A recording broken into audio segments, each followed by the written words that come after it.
Welcome everyone. Today I'm going to help you master Kota in the wonderful Toyota GR010 hypercar. My name is Gregor Schill.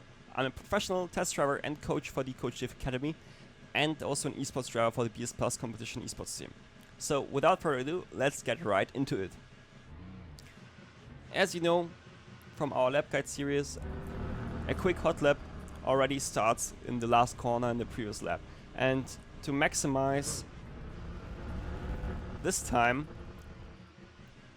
the top speed forward on the first straight, you need to take a bit of a later entry here, so you really open up the corner more than you would normally do, so you can open the steering wheel earlier and floor the car aggressively earlier in time. This will gain you crucial hundreds, which can maybe make the difference between P1 and P2, right?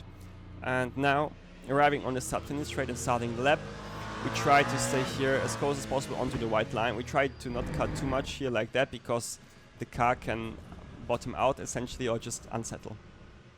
We used the second Rolex sign here, or the white line next to it, as a braking reference, and just about 20 to 30 meters before, that's where we start to brake.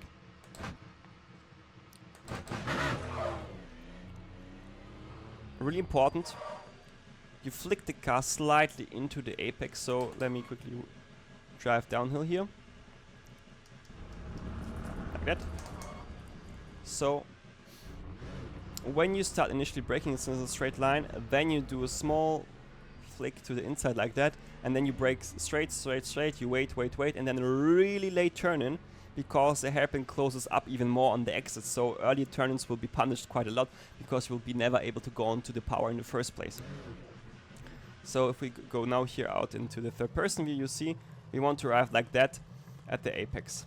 It's important that you don't take the orange anti-cut here, because this one is way too big and the car will just bounce too much and you'll lose a lot of lap time. When you arrive at the apex, you can now be aggressively on the power and open the steering as you've done all the rotation necessary. Maximize the track, and this second corner is quite easily flat out, so you don't need to worry about this one at all. Now we come to the high-speed section of Kota, which is really fun to drive. And to help you master it, it's important that you cut here as much as you can, and here too, and it's just a braking tap here and here to get the car essentially around the corner. So you don't really need to slow the car down here as much with the braking pedal. It's more about getting the car just the necessary front end bite by tapping the brake really slightly and gently and feeling what the car essentially does. So that's the most important part here. And always try to aim for those orange sausages you find here on the bottom, because they show you where the apex of the corner is, and if you're able to hit them, you know that you got the line right? And just here, after that, we go instantly back onto the power, and here, now it's important that we drive not one late apex, but it's basically a double apex. So, what do I mean by that? We carry a lot of speed here over the first apex, run slightly wide here, lift and get back the car back onto the inside here, in the middle of the road is where we arrive, slightly back to the right, just lift 5% or so onto the brake to get the car just the necessary front end bite, cut as much as you can and the track limit allows you to, position the car here in the middle of the road, small tap onto the brakes again, keep the car here on the inside, aggressively onto the power, and then here just when you have this direction change, it's important that you do a small lift, because if you stay pinned and 100% throttle through the section, the rear will always step out, so we try to prevent that by doing this lift. So now for this downhill section, you just want to drive a bit of a tighter line, because the white line will be slower. Now for the braking for this hairpin, it's important for you to understand that the hairpin is already tight, but the exit still closes even more up, so you need to do a really late entry. And how do we do that? First of all, we aim here for the second modal sign here, just before that. That's where you start to brake, so around here approximately. We try to stay really long in a straight line. We wait, and the problem is also here, if you drive in this view, the apex is blind, so it's really important that you can trust yourself that you do a late entry. If you turn it too early, you'll drive over the grass essentially. So really late entry. Let's go into third person here. And then you can cut a lot here on the inside. And then bam, done with the corner, exit, floor the car, maximize the track. It needs a lot of practice, especially in those views where you have this big A-pillar and you don't see the apex at all. But if you basically stick to the reference points I pointed out, you will have a much easier life than if you wouldn't have them. Now, for the next hard braking zone, essentially, we try to aim for the Michelin sign here on the right. The big one is already the indicator that we need to prepare ourselves mentally to brake. And then our real braking reference point is the first Michelin board there. Here, the little one. And just before there, when we arrive, so just before we arrive there, that's where we start to brake. So really hard into the brake pedal here. Patience. We try to brake in a straight line really long to maximize the slowing down process, right? Because we want to have all the grip available for braking. And then early turn, and then we think, because we want to cut as much as we can here on the inside. Be careful here on the exit with the grip change so you don't lose the rear there. And then as quick as possible over to the left side. And you see here the white line on the tarmac there on the left side. That's our braking reference point. There we go to like 60-70% maximum into the brake. Trail into the apex. And now we try to hug the white and red curb. But don't take the orange sausage here. This will be just slowing you down more because the car will bounce a lot and you can't exit the corner in a great way. Then from this point we are relying purely on the mechanical grip. You have no arrow here. So as soon as you reach the apex, modulate the throttle around the grip you feel the car has, right? Don't floor the car instantly, it won't work because you don't have the grip. So just listen to the car, what it tells you, and apply then the throttle accordingly.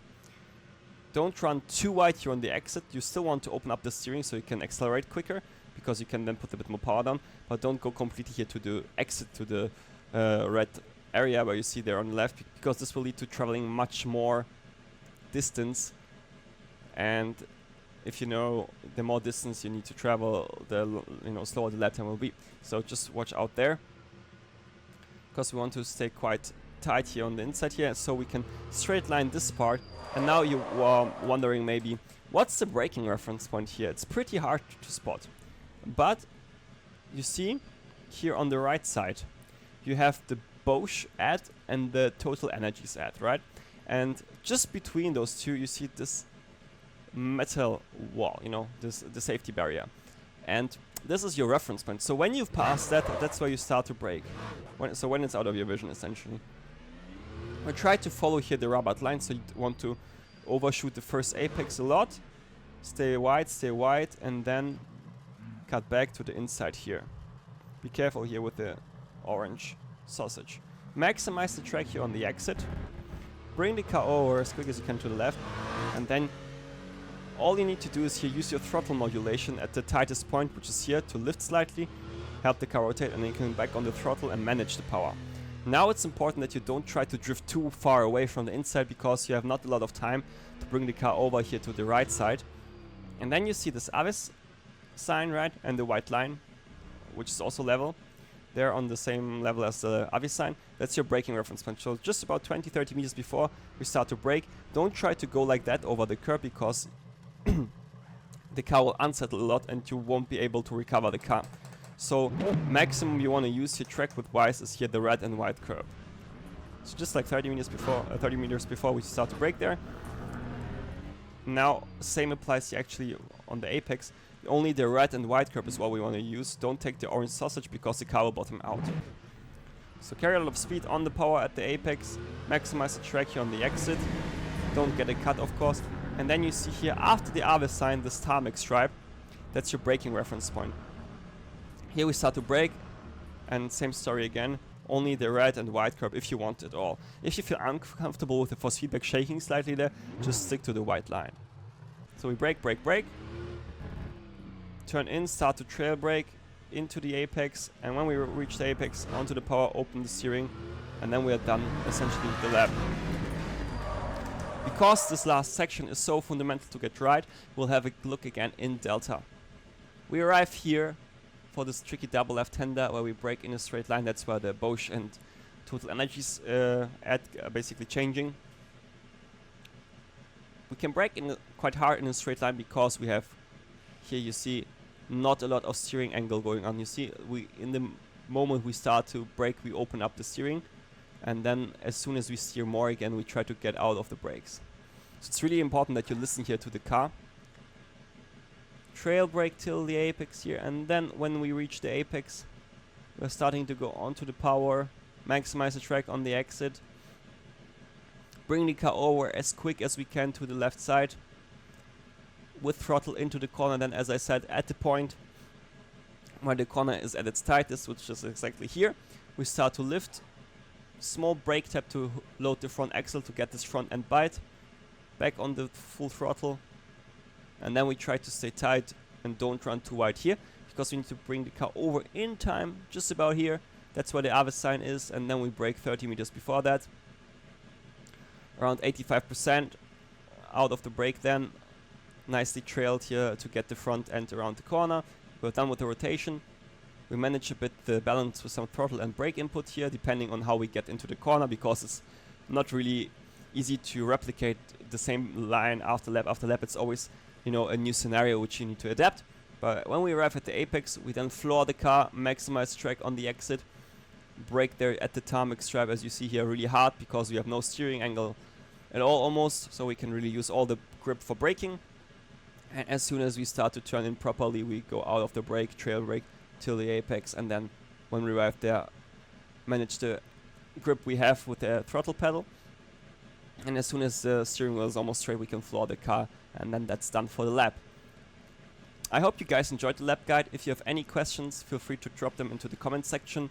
If you want to compare your own lap against the reference lap I looked right here, make sure to check Delta out. If you want to see how a quick hot lap looks around this car, make sure to watch the video until the end. And other than that, thanks for tuning in, and I hope I see you in the next lap guide. Bye bye.